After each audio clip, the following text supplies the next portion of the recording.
안녕하십니까. 헬로에고 글로벌 센터장 원수진입니다. 오늘은 굉장히 또 중요한 시즌이기 때문에 저희가 설명회를 또 준비를 했습니다. 저희가 기존 재원 학부모님들께는 안내를 좀 드렸는데, 올겨울 오사코 일정이 지금 발표가 났고요. 오늘 설명회에서도 저희 홍성기 소장님이 자세히 말씀을 해주실 예정입니다. 일정뿐만 아니라 좀 우사코 시험 자체에 대한 좀 변경된 내용들, 주요 내용들을 좀 말씀 주실 것 같습니다. 시험이 좀 임박한 상황이라 사실 지금 굉장히 열심히 준비하고 있는 친구들이 많은데요. 점점 또 어려워진다고도 하고 또 과연 이게 우사코 준비가 꼭 필요한 것인지에 대해서 저희 홍성기 소장님 만나서 좀 자세히 전문적으로 말씀을 들어보도록 하겠습니다.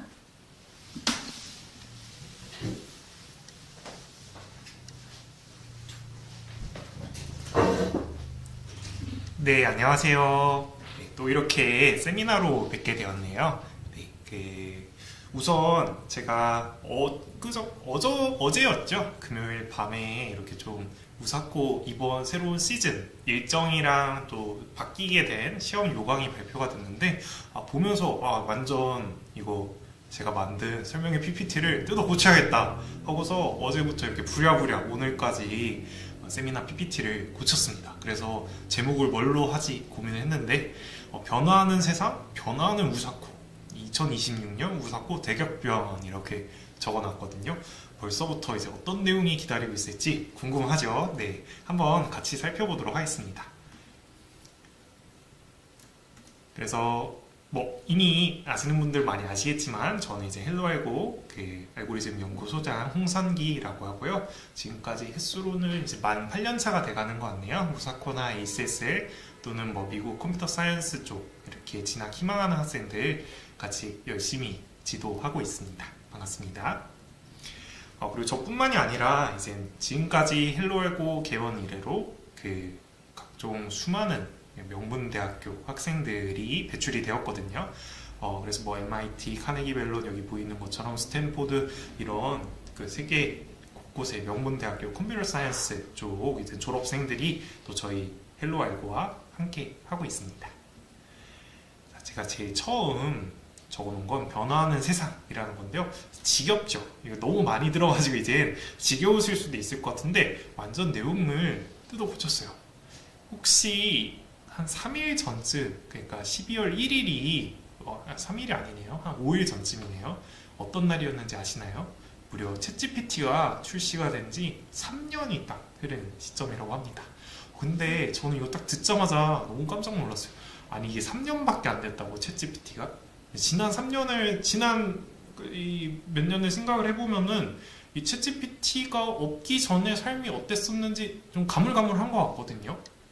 지금까지 제가 이제 나이가 그렇게 많지는 않지만 저의 어떤 삶이라든지 생활 방식에 가장 큰 변화를 이끌었던 거가 이 AI, 챗GPT를 토대로 한 AI 발전이 아닌가 싶습니다. 예전에는 구글이나 네이버 이렇게 검색을 했던 것도 지금은 챗GPT랑 이렇게 이야기하고 코딩하는 것들도 챗GPT 통해서 말로 이렇게 진행하고 심지어는 프로필 사진이라든지 이미지라든지 이런 것들 예전에 포토샵이나 이런 거 배워가지고 좀 합성을 한다든지 이런 거가 필요했었는데 지금 그냥 AI 이미지 제너레이터 이런 거 이용해서 만들고 있죠.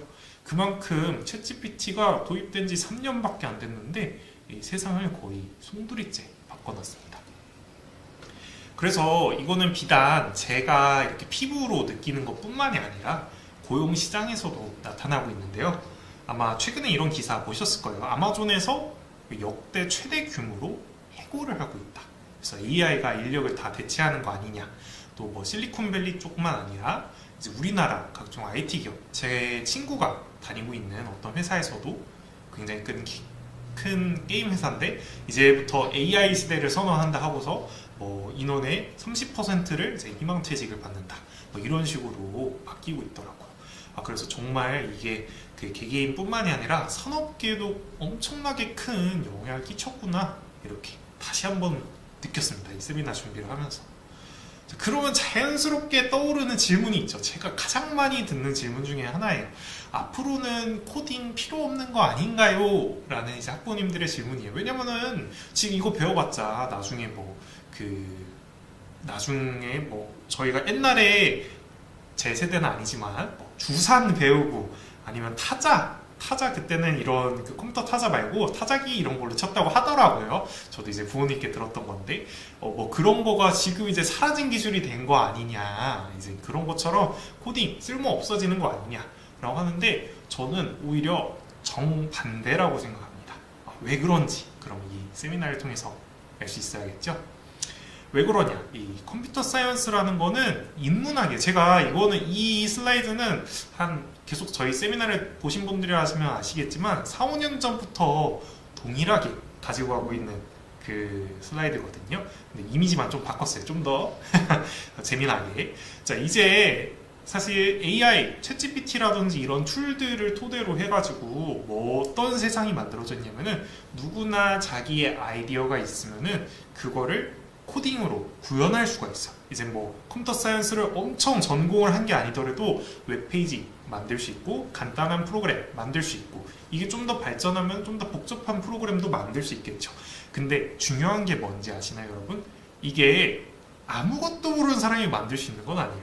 예를 들어 뭐 저희 부모님이라든지 아니면은 컴퓨터 사이언스에 대한 코딩의 코자도 모르는 사람들이 이걸 가지고 무엇인가 할 수 있느냐? 그거는 당연히 아니겠죠. 왜냐하면 AI는 툴일 뿐, 이 툴을 사용하는 방법이라든지 그 근본적인 어떤 원리를 이해하지 못하면은 거기서 나온 코드를 받아다가만 쓰는, 그러니까 다른 수십, 수백, 수천만 명 또는 수억 명의 사용자들과 차이가 없다는 거예요. 이 차별성이 없다는 거죠. 그런데 우리가 이 컴퓨터 사이언스 코딩을 할 줄 아느냐 모르느냐에 따라서 이 AI가 내놓은 답을 가지고 자기만의 어떤 뭔가를 변형을 하고 거기에 플러스 알파 어떤 거를 끼얹을 수 있는 능력, 그 능력을 갖출 수 있는 게 바로 컴퓨터 사이언스다라는 거예요. 그래서 이거는 이제 더 이상 어떤 코딩 스킬 이런 게 아니라 인문학, 학생들이 디지털 세상을 해석하기 위한 시각과 통찰을 이렇게 주는 인문학이라고 저는 꼭 강조를 드리고 싶습니다. 자, 그럼 이런 변화하는 세상에서 살아남기 위해서는 어떻게 돼야 할까요? 계속 이제 직장에서는 또 새로운 어떤 인재상을 요구하고 그거에 맞춰 대학에서는 또 어떤 새로운 인재상을 요구하고 그러면은 그거를 준비하기 위한 우리 학생들, 우리 아이들은 도대체 어디에 포커스를 맞춰서 어떤 거가 흔들리지 않는 그 꾸준히 이어갈 수 있는 나만의 스킬로 이렇게 살아남을 수 있는 걸까요? 그거를 살펴보겠습니다. 앞서 말씀드린 것처럼 이제 컴퓨터 사이언스는 더 이상 컴퓨터 사이언스가 아니에요. 인문학이에요. 어느 분야를 가든지 간에 파운데이션이나 기저에 깔려있는 영어와 같은 그런 거라고 생각해 주시면 돼요. 이것도 제가 항상 보여드리는 슬라이드인데 미국 명문대 입시하는 거 여러 가지 요소들 당연히 고루고루 필요하죠. 우리 뭐 GPA라든지 아니면 SAT 성적이라든지 이런 것들은 말할 것도 없고 각종 액티비티랑 어떤 레코니션 이런 것들도 필요하단 말이에요. 그 중에서 사실 명문대 입시에서 가장 당락을 좌우하는 거는 이제 액티비티랑 레코니션이라고 적어놓은 전공 적합성 부분이에요. 이거는 내가 컴퓨터 사이언스를 갈 거다 해서 그 컴퓨터 사이언스 전공 적합성을 뜻하는 게 아니라 어느 과를 가든 파이낸스를 가든 아트를 가든 공대 쪽을 가든 수학을 연구하든 어느 과를 가든지 간에 내가 이 변화하는 세상에서 살아남을 수 있는 인재라는 거를 그 대학교에 어필을 하는 게 중요하다는 거예요. 자, 그러면 이 세상에서 변화하는 세상에서 살아남을 수 있는 인재상이란 바로 무엇이냐? 당연하죠. 아까 말씀드린 컴퓨터 사이언스 또는 AI 툴 이런 것들에 대한 근본적인 이해인 거죠. 이게 제가 그냥 빈말로 하는 게 아니라 여태까지 꾸준히 제가 지도한 학생들 그리고 실제 합격 사례를 가지고 이렇게 보더라도 미국 명문대학들이 원하는 인재상은 분명해요. 몇 가지 보여드리도록 할게요. 이제 가장 최근에 이제 카네기 멜론 이제 컴퓨터 사이언스 쪽이랑 MIT 스탠포드 이렇게 전부 진학 성공한 학생이었는데 이 친구는 이제 우사코 실버 저희랑 같이 이렇게 공부를 진행을 했었고 여기 헬로알고 글로벌에서 우사코 골드까지 취득한 다음에 이제 이걸로 끝나는 게 아니에요. 이 코딩을 할 줄 안다. 이 우사코는 뒤에서 말씀드리겠지만 코딩을 내가 어느 정도 할 줄 압니다. 운전면허 같은 거, 운전면허 없는데 저 운전할 줄 알아요 하면은 조금 미심쩍죠. 운전면허가 있어야죠. 이거는 대학교에 일단 증빙을 하기 위한 어떤 그런 수단인 거고, 거기서만 끝나는 게 아니라 이걸 통해서 어떤 프로젝트, 자기만의 개성, 자기만의 어떤 이 세상에서 살아가는 노하우를 보여주는 거. 이 친구 같은 경우는 음성인식을 통한 파킨스병 진단, 양자 컴퓨팅, 굉장히 핫한 분야죠. 또 다른 여러 가지 프로젝트를 통해서 사이언스 페어 등에서 수상을 했습니다. 또 다른 친구도 볼까요? 이 친구 같은 경우에는 MIT 진학 성공한 친구인데, 역시 마찬가지로 우사코 실버 그리고 골드까지 한 다음에 이제 이 친구는 그 위에 플래티넘 단계까지 갔어요. 그래가지고 파이널리스트로 선발되는 그 정도를 이제 딥하게 했던 친구인데, 이 친구도 역시 물론 조금 애전이긴 하지만 시각장애인 보행 편의를 위한 또 캠퍼스 투어, 이 친구가 한창 했었을 때가 그 코로나로 인해서 막 밖에 못 나가고 막 그랬던 시절이거든요. 그래가지고 캠퍼스 투어를 하기 위한 VR 플랫폼을 만든다든지 이런 식으로 자기만의 개성이 드러나겠어요. 자, 또 다른 걸 볼까요? 이제 앞에 것들은 좀 컴퓨터 사이언스였잖아요. 지금 것들은 이제 공대라든지 아니면 다른 과대 이런 사례를 보여드릴 건데, 이 친구들도 컴퓨터 사이언스가 얼마든지 쓰일 수 있어요. 우사코도 당연히 필요하고요. 이제 우사코 실버까지 취득한 친구였는데, 이 친구는 UIOS랑 GA테크 이쪽으로 갔는데 ACS 올스타 여기 진출까지 했고, 이제 여러 생성형 AI를 이용한 프로젝트를 만들었어요. 이 친구는 이제 챗GPT 막 한창 좀 붐되고 막 구글 제미나이 나오고 막 이랬던 시절이거든요. 그래서 그걸 가지고 뭘 만들었냐면은, 왼쪽에 이 친구가 자전거에 좀 관심이 많았어요. 그래서 이제 엔지니어링 쪽으로 갔는지 모르겠는데, 이 자전거에 관심이 많아서 자기가 어떤 거를 만들어주세요 라고 이제 프롬프트를 입력하면은 그거에 맞춰서 그 도안대로 이 자전거를 디자인해주는 그런 좀 프로그램을 만들었고요. 또 오른쪽에는 이 친구가 코딩 클럽도 만들었는데, 이 코딩 클럽에 학생들이 막 질문이 있을 수 있잖아요. 그러면 그거를 막 답변을 하고 이래주는 플랫폼을 만들었는데, 여기에 AI를 끼얹었어요. 챗GPT랑 연결을 해서 학생이 질문, 지식인 같은 것처럼 질문을 올리면은 거의 자동으로 AI가 답변을 달아주는 그런 플랫폼도 만들었답니다. 또는 이 친구는 이제 파이낸스 쪽이에요. 컴퓨터 사이언스랑 완전 좀 다른 쪽이라고 볼 수 있겠죠. 근데 이 친구도 역시 마찬가지로 우사코 브론즈까지 취득하고 ACSL도 본 다음에 이제 운전 자격증, 코딩 자격증을 획득을 한 거죠. 이제 이걸 가지고 거기서 끝나는 게 아니라 뭘 하는 거다? 컴퓨터 시뮬레이션을 이용한 알고리즘 트레이딩이라든지 이런 것들로 좀 프로젝트 같은 것들을 진행했습니다. 이 친구도 아트 했던 친구인데 MIT 쪽 한 친구예요. 아트 쪽도 사실은 지금 어떻게 보면은 굉장히 좀 감회가 새로운데, 왜냐면은 한 2, 3년 전 AI 막 한창 뜰 때만 하더라도 이런 토픽 굉장히 유행했어요. 10년 후면 사라질 직업, 10년 후에도 남아있을 직업 했었을 때, 10년 후에 남아있을 직업 가장 1, 2, 3위에 꼽혔던 게 뭐였었냐면요, 화가, 미술 이런 작품 만드는 사람, 영화 감독, 소설가 이런 사람들이었거든요. 근데 지금은 어떤가요? 완전 정반대죠. 그 직업이 가장 빠르게 사라지고 있어요. 왜? AI가 이제 이런 미술 작품 같은 거, 작품까지는 아니더라도 사진 같은 거를 만든다든지 영상 편집을 한다든지 이런 것들을 굉장히 훌륭하게 해주고 있다는 거예요. 자, 그러면은 도대체 이쪽 아트 쪽 전공하는 사람들, 어떤 사람들이 지금 좀 살아남고 있을까요? 딱 눈을 감고 조금만 생각을 해봐도 코딩의 코자도 모르는, 예전에 막 회화 그리듯이 하던 사람들이 살아남고 있을까요? 아니면 예전처럼 뭔가 디자인 툴 같은 거 포토샵 같은 거 이용해가지고 이런 사진 같은 것들 편집할 수 있고 영상 편집 스킬 있는 그런 사람들이 살아남고 있을까요? 아니죠. 새로운 문물, 마치 한 20년 전쯤에 닷컴 이런 게 빵 하고 떠올랐을 때처럼 인터넷이라는 새로운 문물을 받아들인 것처럼 AI라는 새로운 문물을 받아들이고 코딩, 이런 컴퓨터 사이언스적인 어떤 백그라운드를 가진 학생들이 당연히 살아남고 있겠죠. 이런 학생들이 그래서 뽑힌 거예요. 이 친구도 단순히 그림만 그리는 게 아니라 우사코 실버까지 했어요. 이 친구는 좀 코딩에 관심이 많았어가지고. 그래서 이런 걸로 실제 코딩을 통한 어떤 미술 작품 같은 거를 만들어서 미술 주 대회에서, 미국에 있는 주 대회에서 1위를 차지했었습니다. 또 비슷하게 아키텍처 쪽 전공한 친구인데, 이 친구도 스마트 시티 이런 거에 관심이 많았어요. 특히 자동차가 많아지다 보니까 자동차를 어떻게 하면 효율적으로 주차할 수 있는가, 이런 거에 대해서 알고리즘적으로 좀 연구를 해가지고 했는데 제가 생각하기에는 요새 또 여기 좀 갑자기 저 발표하다가 또 떠오르는 아이디어인데 다음번에 지도하는 학생이 만약 있다면은 요새 또 FSD라고 해가지고 사람 없이 자율운전하는 거 있잖아요.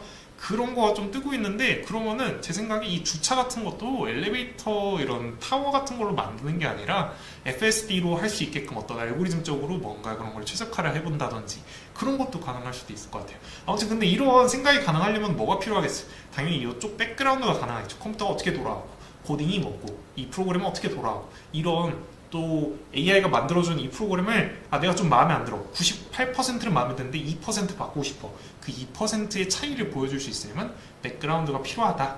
대학에서도 이런 바뀌는 시대상에 걸맞는 인재를 원하고 있다 라는 거를 지금 수없이 많은 사례들로 보여드렸습니다.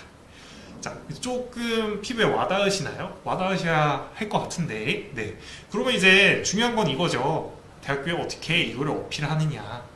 아까도 말씀드렸다시피 이 전공 적합성 꼭 CS 학과를 갈 게 아니더라도 이 CS 전공 적합성을 갖추는 게 굉장히 중요한 건데 어떻게 하느냐 두 가지는 필수예요. 필수 퀄리피케이션 뭔가는 보여줘야 해요. 대학교에 에세이 아무리 내가 막 이렇게 말로는 뭘 해봤다 하더라도 믿지 않죠. 왜냐면은 그렇게 말로만 하는 학생은 널리고 널렸어요. 누구나 할 수 있는 거기 때문에 진짜로 보여줘야죠. 그래서 퀄리피케이션이 필요한 겁니다.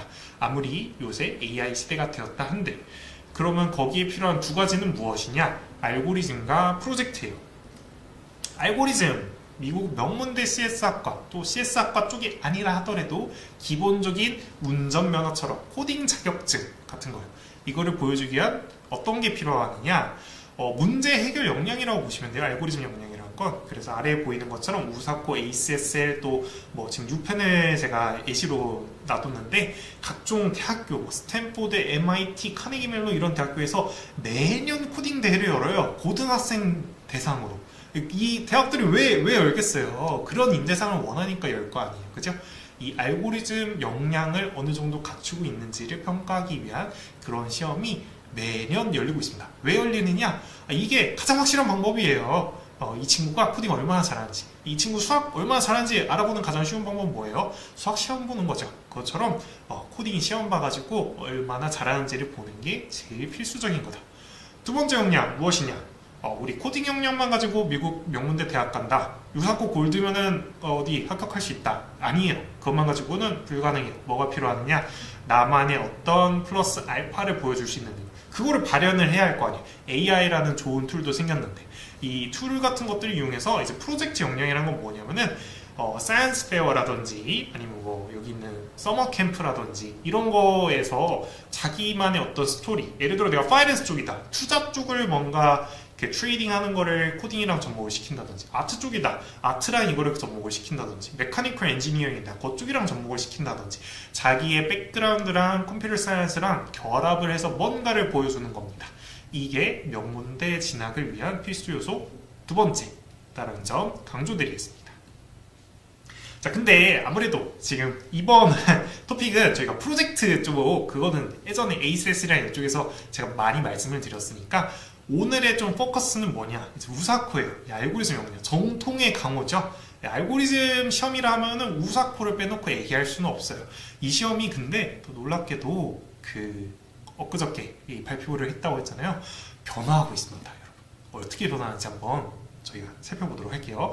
우사코가 뭔지 모르는 지금 혹시 그런 분들도 계실 수 있으니까 뭔지 모르는 학부님들을 위해 제가 빠르게 설명하면은 우사코는 단계별로 되어 있어요. 브론즈, 실버, 골드, 플래티넘. 파이널리스트는 무시하시면 되고요. 국가대표 선발하는 거니까 여러 단계로 거쳐져 있다라고 보시면 되고 뭐 쉽게 생각하면은 저희 태권도 같은 거 하면 처음에 하얀띠부터 시작하죠. 하얀띠 따면은 그 다음에 무슨 띠지 잘 모르겠는데 뭐 노랑띠 가고 뭐 초록띠 가고 막 그런 식으로 하잖아요. 제일 위에 검정띠 있고 그런 것처럼 등급제로 되어 있다고 보시면 됩니다. 그래서 이게 미국에서 진행되는 가장 권위 있는 대회예요. 얼마나 권위 있냐면은 매년 열리는 세계대회 IOI라고 해가지고 국제정보올림피아드 올림픽 같은 거예요. 그게 열리는데 거기 미국 국가대표 4명을 최종 선발하기 위한 과정이라고 보시면 돼요. 매년 플래티넘 단계에서 4명을 선발을 하거든요. 그렇기 때문에 굉장히 권위 있는 곳이다 라고 보시면 될 것 같습니다. 어디를 그러면 타깃으로 해야 하느냐? 뒤에서 말씀드리겠지만 브론즈는 최소 따야 운전면허 있습니다. 실버 따면은 저 운전 어느 정도 합니다. 골드 하면은 베스트 드라이버입니다. 이렇게 생각해 주시면 돼요. 우사코 쉽게 이제 여러분들 잘 알고 계시는 수학, 매스랑 좀 이렇게 조금 비교를 하면은 AMC를 저희 많이 보잖아요. AMC에서 AMC 통과하는 거 정도와 브론즈 따는 거 정도랑 비슷하다라고 보시면 될 것 같아요. 그리고 이제 에이미 정도 가는 레벨이 실버 정도랑 실버랑 골드 사이 정도에 있다. 이렇게 보시면 될 것 같습니다. 자, 그러면 이제 도대체 유사코를 왜 준비를 해야 하는가? 그거에 보겠는데 두 가지 이유가 있어요. 첫 번째, 당연히 중요한 거, 대학에서 중요하게 본다. 미국 대학교들 뭘 볼까요? 미국에서 가장 권위 있는 대회를 당연히 보겠죠. 가장 권위 있는 대회보다 우사코다 코딩 쪽에서는 누가 뭐래도 미국 대학교에서 평가하는 0점부터 10점까지 어떤 임팩트 팩터를 제가 이 아래 자료조사 기관에서 가지고 왔어요. 거기서 봤었을 때 4점, 그러니까 어느 정도 노력이 들어갔다라고 인정받는 게 우사코 실버 디비전, 그러니까 제일 아래 단계, 브론즈 단계를 통과한 거가 이 정도라고 보시면 될 것 같고요. 자, 그럼 6점, 어떤 정도 임프레시브하다. 이 정도는 이제 우사코 골드 디비전에 가 있는 학생이니까 실버 시험을 통과하면은 이 친구 좀 상당히 코딩 잘 할 줄 아는 친구구나 라고 이렇게 보시면 될 것 같습니다. 물론 이제 우사코 플래티넘 디비전도 있기는 한데 그 부분은 제가 이번에 PPT에서 뺐어요. 왜 뺐느냐? 뒤에 조금 바뀐 내용이랑 연관이 또 있는데 플래티넘 정도 가면은 제 생각에는 이젠 월등하게 예전보다 훨씬 더 그 가치를 인정받을 가능성이 높습니다. 한 8점 내지 8.5점, 심지어는 9점까지도 바라볼 수 있을 것 같은데 그 이유는 뒤에서 제가 설명을 드리도록 할게요. 자, 그리고 또 이거를 준비하는, 우사코를 준비하는 두 번째 이유, 다른 대회 준비를 위한 등용문이다 하고 이전에는 이 슬라이드만 그냥 보여드렸어요. 구글 이런 대회들 여러 가지 있는데 여기 나갈 수 있다 했는데 제가 이거를 업데이트 했습니다. 도대체 어떤 대회들 어떻게 준비할 수 있나요? 그 학부모님들이 좀 감을 못 잡으시는 것 같아서 제가 조금 더 힌트를 드릴게요. 그래서 예를 들어 이번에 올해 열리는 대회들만 하더라도 이번 2월, 3월 이때까지 열리는 대회들만 하더라도 MIT에서 열리는 MIT 스퀘어, MITIT라고 부르는데 인포메이션 토너먼트 이럴 거예요. 그 코딩 대회가 있고 카네기 멜론에서도 매년 열리는 수학 대회랑 프로그래밍 대회가 있습니다. CMIMC라는 대회가 있고 UC 버클리에서도 열리는 칼리코라는 대회 얼마 전에 있었어요. 11월 9일 또 봄에도 있을 예정이고요. 그리고 스탠포드에서도 프로그래밍 콘테스트가 매년 열리고 있습니다. 내가 미국 명문대 갈 거다. 그러면은 내가 예를 들어 스탠포드 지원한다, 버클리 지원한다. 그러면은 그 학교에서 하는 대회 입상했다. 이것만큼 또 좋은 스펙이 없겠죠. 근데 이거랑 우사코랑 무슨 상관이냐? 우사코 문제가 그대로 나옵니다. 똑같은 유형, 똑같은 스타일로 해가지고 조금 베리에이션, 그 시험에 따라 아주 조금씩 베리에이션만 갖춰가지고 그렇게 나옵니다. 그렇기 때문에 우사코 준비를 하면은 이런 1년 내내 이런 각종 대회들이 저를 기다리고 있는 거예요. 그러면 저는 그거 계속 트라이 해가지고 거기서 성적 얻은 다음에 대학교에 할 때 짜잔 저 이 정도로 코딩 잘합니다 하고 어필할 수 있는 거고요. 자, 근데 아까부터 제가 계속 이렇게 좀 스포일러를 해드렸는데 지금 세상이 자꾸 변화하고 있다라고 말씀을 드렸잖아요. 세상이 변화하고 있는 만큼 우사코도 이번에 굉장히 좀 큰 변화가 있습니다. 그 내용을 한번 살펴보도록 할게요. 자, 그래서 어제 바로 따끈따끈하게 우사코 2025-26년 시즌 세부 내용이 공개가 되었는데요. 일단 스케줄 먼저 한번 보시고 가실게요.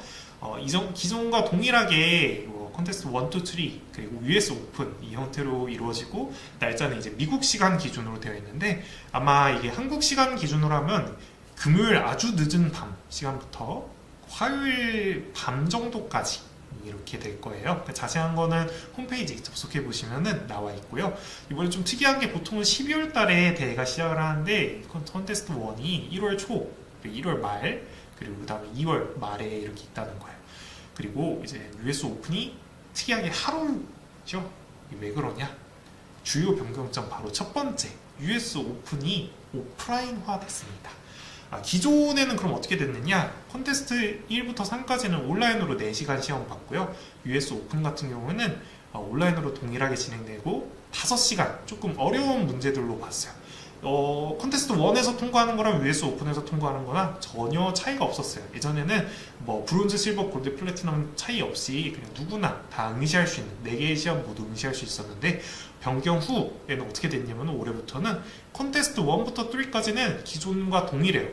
근데 US 오픈이 미국에서 이제 치러집니다. 오프라인으로 단 하루 치러지고 아무나 볼 수 있느냐, 브론즈, 실버도 볼 수 있느냐, 그게 아니고 컨테스트 1에서 3까지 중에서 높은 점수를 받은 플래티넘 디비전 학생들 몇 명만 초청을 받아가지고 해요.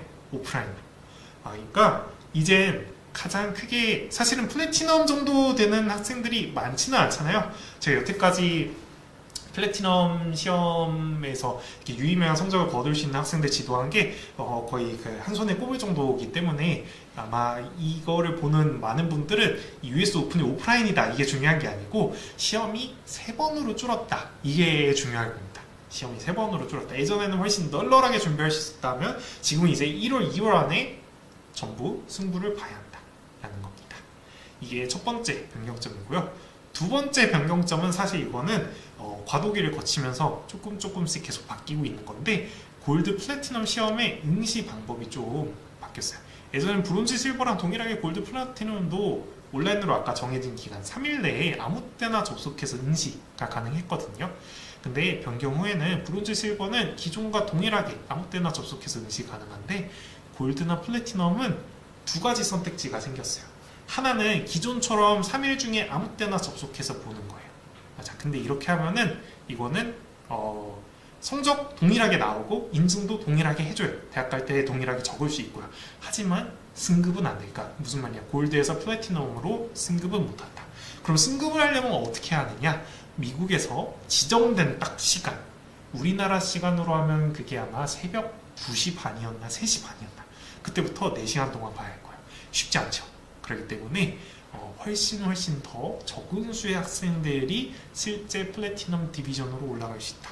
거꾸로 말하면 이건 무슨 뜻이다? 진짜 최상위권 학생들은 정말 깐깐하게 보겠다라는 거예요. 이 시험의 크레디빌리티를 위해서 오프라인으로도 개최를 하고, 그리고 골드, 플래티넘 친구들은 정해진 시간에 니들이 진짜 이 시험에 그만한 투자를 하고 싶다?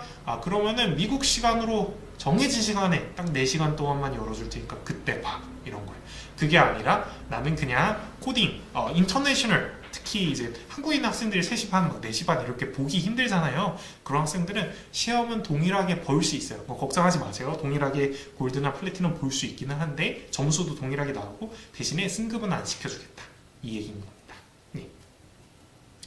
자, 그러면 여기까지 보고 나면은 이제 자연스럽게 여러 가지 질문들이 있을 거예요. 그 질문들 하나하나 저랑 같이 살펴보면서 조금 어떻게 이거를 대비하는지 좀 살펴보도록 할게요. 첫 번째, CS 전공 아니면 무조건 필요 없다. 이거는 사실 이미 세미나 들으신 분이면 다 아시죠? 앞에 수많은 제가 일부러 컴퓨터 사이언스 아닌 전공들만 이렇게 막 채워놨어요. 파이낸스, 아트, 메카니컬 엔지니어링, 바이오 이런 쪽, 의대 쪽 어디를 가든지 간에 CS 전공은 이제 필수입니다.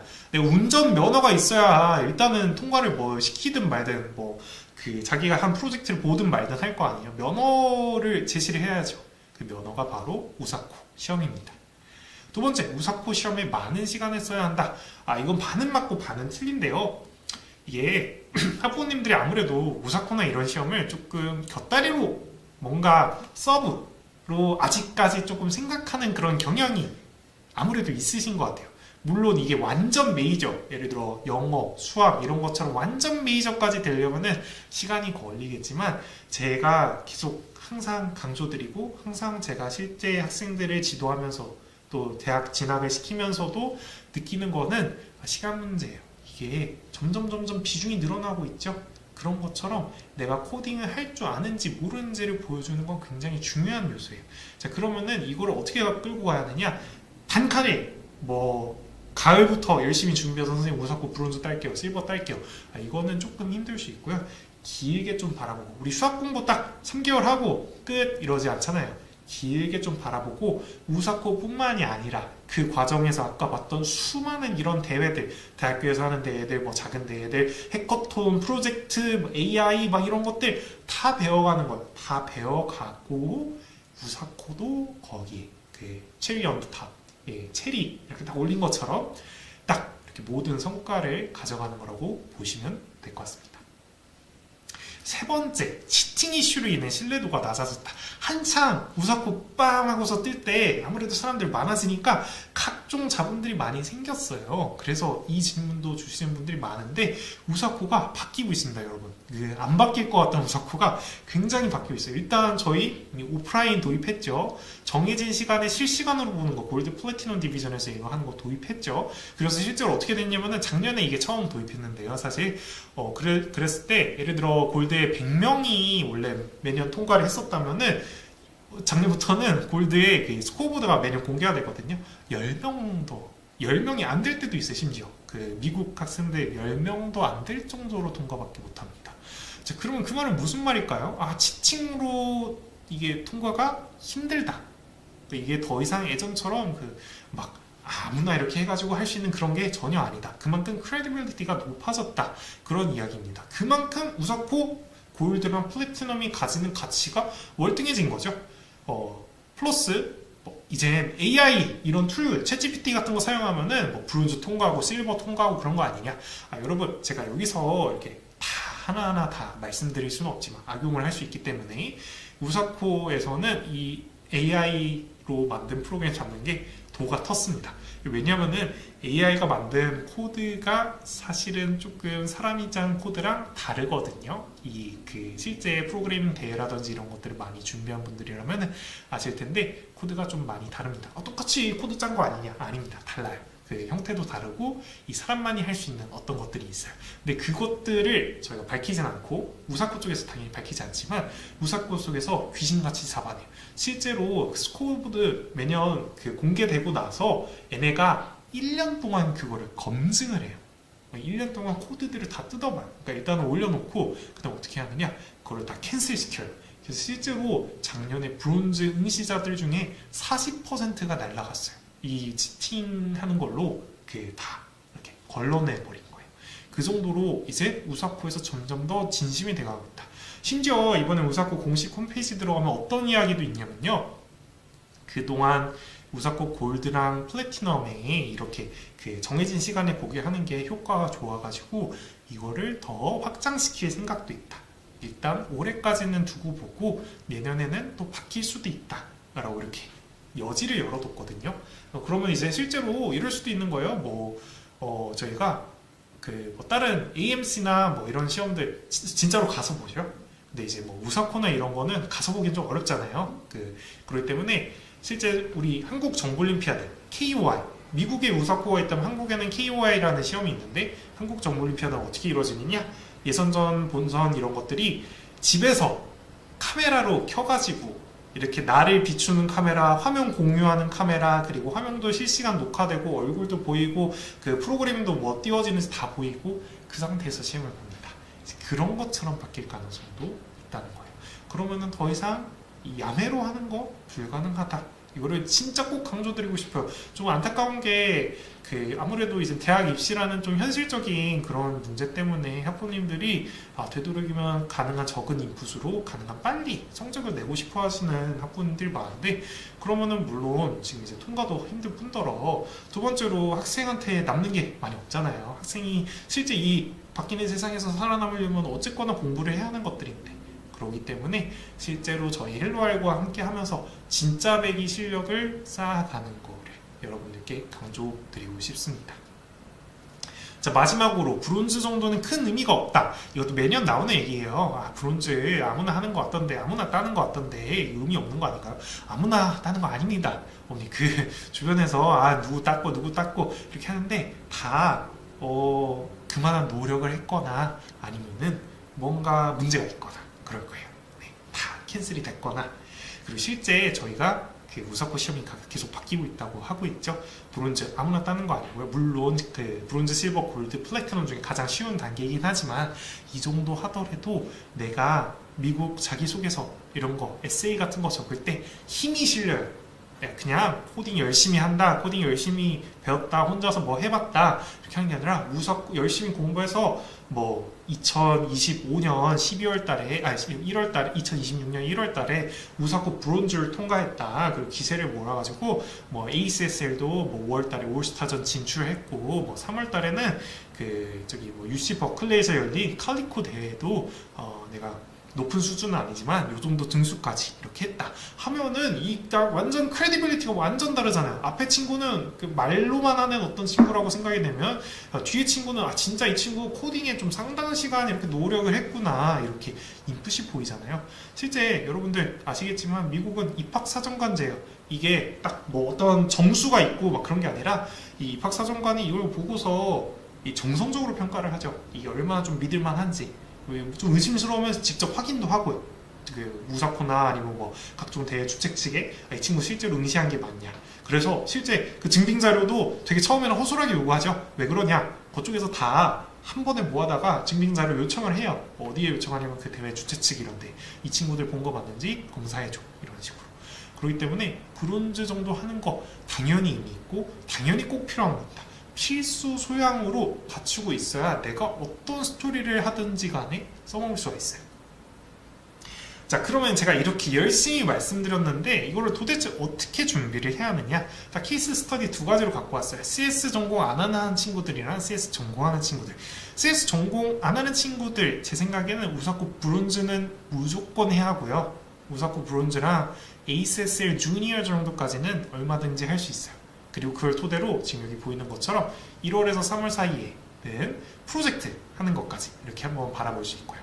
자, 그런 다음에 이제 9학년 뭐 아니면 또는 10학년 때쯤에 되면은 이제 우사코 실버 정도까지도 해볼 수 있으면 제일 베스트다. 그리고 ACSL 시험이나 다른 프로젝트, 사이언스 페어에 좀 초점을 맞춰가지고 자기만의 어떤 스토리를 만들어가는 거에 조금 중심을 가지자라는 그런 이야기고, CS 전공하는 학생들은 브론즈 실버까지는 필수입니다.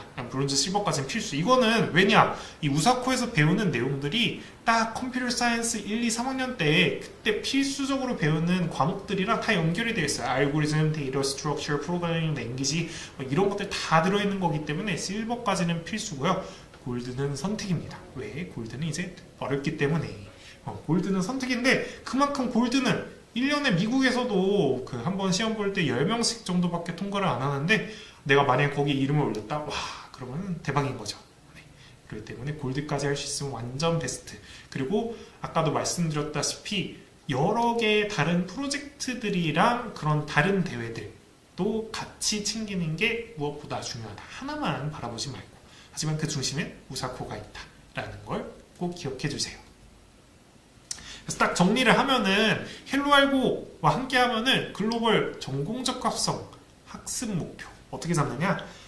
내가 지원하려는 분야에 따라 우사코 실버 내지 골드까지, ACSL은 올스타에서 메달 따기, 대학교 아까 봤던 카네기 멜론, 스탠포드, MIT 뭐 이런 각종 대학교 또는 기업에서 주최하는 대회들 1회 이상 수상, 여기에 플러스로 프로젝트 역량 보여준다고 했죠? 개인별 프로젝트 한두 개, 거기에 소프트웨어 어떤 대회, 해커톤이 되었든 어디에서 하는 쬐끄만 뭐 교내의 어떤 프로그래밍 대회가 되었든 그런 소프트웨어 창작하는 대회에서 한 개 이상 수상. 이렇게 하면은 일단 자기가 어디에 어필을 하든지 간에 오, 이 친구 상당히 열심히 했구나. 컴퓨터 사이언스 쪽을 가는 걸 말씀드린 게 아니에요. 컴퓨터 사이언스 하면 당연히 여기 있는 거 해야 하는 거고, 그게 아니라 내가 어디 뭐 파이낸스 쪽을 가든 뭘 가든 자기가 가진 어떤 특장점을 보여주기 힘든 시대예요, 요새. 내가 뭐 오늘 어떤 뭐 영어 성적이 얼만큼 좋고, SAT가 얼마나 좋고, GPA가 얼마나 좋고, 어떤 활동 해봤고, 남들도 다 똑같이 해요. 근데 미국에서 대학교에서 원하는 거는 이 변화하는 시대에 이 우리 학교에서 잘 적응하는 거를 더 넘어서 이 졸업을 해가지고 우리 학교 이 동문 알룸나이들의 이름을 빛낼 수 있는 어떤 그런 사람들이 나오기를 원해요. 그런 사람들 변화하는 이 시대상에 맞춰서 준비가 돼야겠죠. 어디를 가든지 간에. 그렇기 때문에 이러한 CS 전공 적합성 반드시 필요하다. 이 프로젝트나 소프트웨어 대회 이런 거에서 그 주제를 어떤 걸로 선정하느냐로 자기가 가진 어떤 그 백그라운드나 자기가 가진 어떤 개성을 보여주는 거예요. 그래서 자, 그러면은 이거를 도대체 어떻게 준비를 하느냐? 저희 헬로알고와 함께 하면 됩니다, 여러분. 컴퓨터 사이언스 대한민국 1위를 넘어 전 세계 1위를 향해. 자, 저희 뭐 이제 자랑 시간이 또 돌아왔죠. 우사코 여태까지 국가대표 과정 3명 제가 키워냈습니다. 플래티넘, 그 어렵다는 플래티넘 8명, 골드 42명, 실버 106명 이렇게까지 이제 엄청난 실적을 가지고 있고요. 수강생의 90% 이상이 또 ASSL이라는, 얼마 전에 또 저희가 설명회 진행했는데 그 헬로알고 유튜브 또 들어가시면 있으니까 거기 또 들어가서 보시고 좋아요랑 구독도 한번 눌러주세요. 네, 거의 ASSL 올스타전에도 90% 이상 진출하고 네, 상도 굉장히 많이 탔습니다. 그리고 이렇게 거둔 실적들이 밑거름이 되어서 실제 MIT, 스탠포드, 카네기 멜론, 예일, 옥스포드, 듀크, 버클리 UIUC 엄청 국내외 내노라 하는 대학교들에 진학을 했고, 실제 그 학생들이 더 경험이 쌓여 졸업을 해서 저희 헬로알고 글로벌에서 현재까지도 지도를 하고 있습니다. 자, 그러면은 그 강사진들을 소개 안 하고 넘어갈 수가 없겠죠? 자, 빠르게 소개하고 넘어가도록 하겠습니다. 또 저희 그 MIT, 저희 실적 저희 앞에서도 잠깐 나왔었는데 MIT 합격한 이제 우경원 멘토도 있고요. 또 이번에 석사 졸업한 이신 멘토도 있고요. 또 감회가 새롭네요. 제가 지도했던 학생들입니다. 또 박희준 멘토, UIUC 이렇게 했던 박희준 멘토도 있고, 옥스포드에 있는 장문현 멘토도 있고요. 자, 제 사진이 나왔네요. 네, 잘못 썼죠? 제 사진입니다. 네, 저도 이렇게 지도를 하고 있고, 또 저희 헬로알고에서 항상 든든히 이렇게 지도해보고 계신 이호정 멘토님, 또 삼성 디스플레이 출신 김진우 멘토님, 또 고려대학교 사이버공학과 출신 김남일 멘토님, 또 제한재 멘토님, 이렇게 국내외 수많은 이 아주 엄청난 강사진들을 가지고 있습니다. 그리고 저희 설명 보시면 아시겠지만 저희 그 멘토들이 경력이 막 1, 2년 된 그런 분들 아니에요. 그런 분들이 이제 더 이런 유사코처럼 가장 최상위반 가르치는 게 아니라 이제 더 초보자반에서 이제 경험을 쌓고 올라오시거든요. 그분들, 여기 지금 소개시켜 드린 분들 모두 최소 3년 이상, 3, 4, 5년 이렇게 된 강의 경력 가지고 있으신 전문가 분들이십니다. 그렇기 때문에 저희 또 우사코 특강 지금도 항상 상시 모집 중입니다. 토요일 10시, 1시, 4시, 일요일 10시, 1시, 4시. 그리고 또 미국에서 또 이렇게 참여하시는 분들 또 시차 맞춰가지고 저희가 또 진행을 해드리기 때문에 모든 ACSL도 지금 열심히 진행 중이고요. 여기 신청 원하시는 분들은 저기 보이시는 전화번호랑 또 카카오톡 이렇게 해주시면 좋을 것 같고요. 네, 그래서 꼭 입학 이런 유사코나 ACSL 관련된 거 아니더라도 저희가 대학 진학이라든지 아니면 국내, 지금은 좀 해외 쪽으로 이렇게 집중해가지고 말씀을 드렸는데, 국내 예를 들어 디미고라든지 디지털 미디어 고등학교 이런 쪽이라든지 아니면은 소프트웨어 특기자 전형이라든지 이런 것들 여러 가지 좀 문의 있으신 분들 편하게 저희 헬로알고로 연락 주시면 저희가 친절하게 상담 드리도록 하겠습니다. 네, 그래서 제가 오늘 또 준비해드린 내용 여기까지였는데 어떻게 조금 마음에 드셨나요? 네, 좀 여러 번 이렇게 변화를 좀 꾀하고 있어가지고 세미나 내용도 제가 이번에 한번 완전 이렇게 들어 엎었는데 좀 마음에 드셨으면 좋겠습니다. 네, 그래가지고 변화하고 있는 세상만큼 이 변화하는 인재상 그리고 변화하는 유사코 여기에 적응해서 저희 학생들이 결국에 원하는 궁극적인 목표, 이 대학교 잘 가가지고 졸업도 잘하고 자기가 원하는 좋은 일 하면서 행복하게 사는 거, 그걸로 이어질 수 있도록 헬로알고가 항상 함께 하겠습니다. 네, 감사합니다. 혹시 저희 세미나 끝나고도 이 방송 창 잠깐 띄워둘 예정인데요. 한 1분 정도, 1, 2분 정도 띄워둘 예정인데, 질문 있으신 분들 여기 실시간 채팅으로 질문 주셔도 괜찮고, 아니면은 좀 쑥스러우시다 하면은 저쪽으로 전화 주시면은 저희가 또 친절히 상담 도와드리도록 하겠습니다. 네, 그럼 우선 한 1분 정도 대기하다가 마무리하도록 하겠습니다.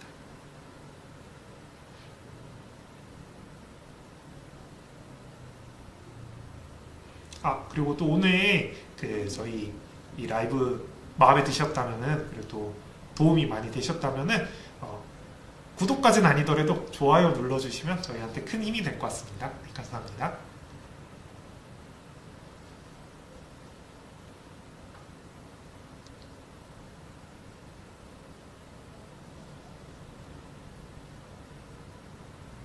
아무래도 채팅으로 여쭤보시기에는 조금 부담이 되실 것 같아가지고 저희가 한 조금만 더 기다렸다가 방송은 마무리하고, 또 저희가 이 방송 끝나고서 항상 그 편집해가지고 그 저희 헬로알고 채널에 올려드릴 예정이거든요.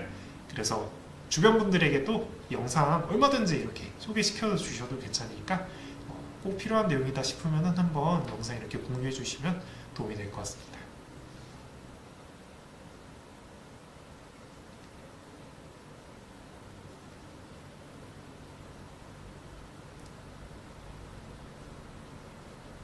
네, 그러면 우선 오늘 세미나 또 주말에 이렇게 늦은 시간까지 같이 참여해 주셔서 감사하고요. 다음번에도 더 유익한 내용으로 또 찾아뵙도록 하겠습니다.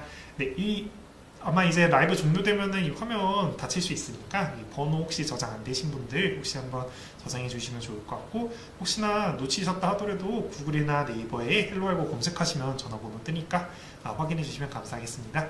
네, 이상으로 그럼 많은 세미나 마치도록 하겠습니다. 지금까지 헬로알고 홍성기 소장이었습니다. 감사합니다.